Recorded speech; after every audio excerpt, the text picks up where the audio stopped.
Ito ay isang bangkay na hinukay sa kanyang libingan, nilinis at dinamitan. Ganon din ang mga bangkay na ito. Meron pang baby. At may bangkay na pinasigarilyo pa. Marami rin ang nakikipag-selfie at nagpapapicture sa mga bangkay. Nakakakilabot kung iisipin. Pero ito ay parte ng ritual ng Torajan people sa Indonesia. Welcome sa lugar kung saan ang mga tao ay namumuhay kasama ang mga bangkay. Tulad ng mag-asawang ito, ang babae ay 5 taon nang patay at 3 linggo naman ang lalaki. Pero inilagay lamang sila sa isang kwarto. Araw-araw ay inaalagaan nila ang mga bangkay, dinadalhan ng pagkain at kinakausap na parang buhay pa rin. At alam nyo ba, napakamahal mamatay sa lugar na ito.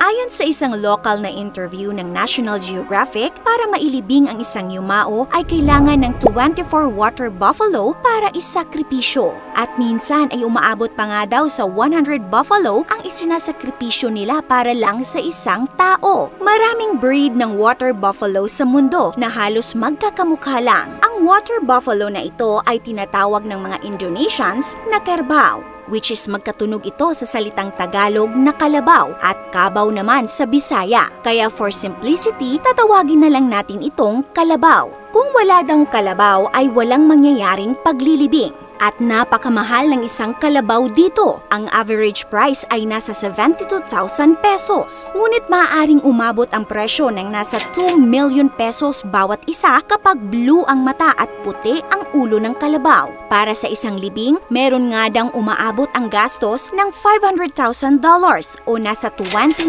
million pesos sa ating pera ngayon. Ang mga Torajans ay naninirahan sa Tanah Toraja, Indonesia. Kapag merong namatay na isang Torajan, ang katawan nito ay agad nilalagyan ng formalin para hindi mabulok at kalaunan ay mag-mummify. Pagkatapos ay inilalagay nila ang yumao sa isang kwarto ng tinatawag nilang tungkonan, isang tradisyonal na bahay na ang bubong ay hugis bangka. Naniniwala ang mga Torajans na ang kaluluwa ng yumao ay nasa bahay pa rin at para sa kanila, sila ay nagkasakit lang. Tinatawag nila ang yumao bilang tumakola o sick person. Hindi pa nila makukonsider na patay na ang yumao hanggat hindi pa nangyayari ang funeral o paglilibing.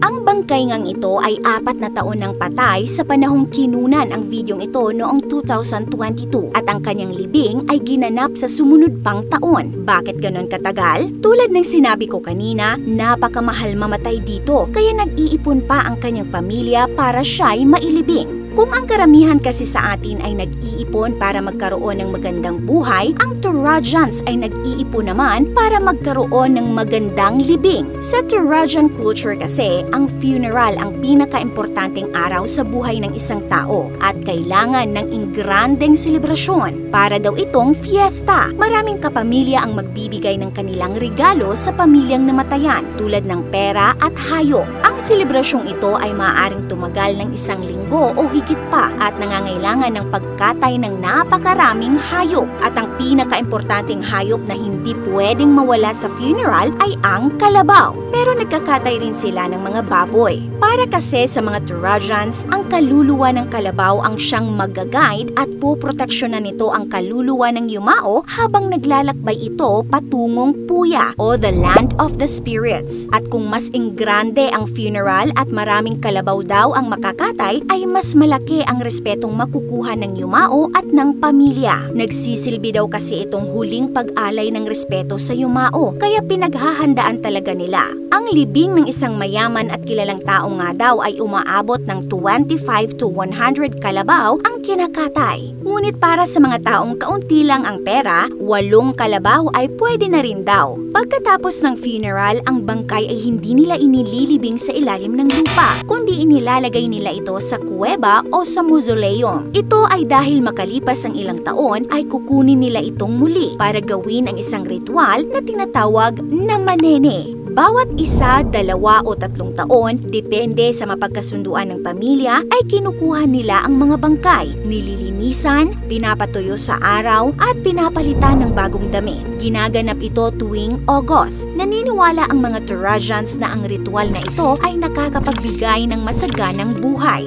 Tuwing ginaganap ito, umaapaw ang kasiyahan sa mga Turajans dahil nagsisilbi na rin itong reunion ng mga magkamag-anak. Makikilala at makikita rin ng mga bagong henerasyon ang kanilang mga ninuno na pumanaw na. Kaya naman may tawanan at pikturan na nangyayari tuwing Manene. Pagkatapos ng ritual ay ibabalik lang din nila ang mga bangkay sa kanilang mga libingan. Kung nagustuhan nyo ang content natin, mag-comment ng yes. This is your Ate O from Our Republic. Hanggang sa muli and stay awesome!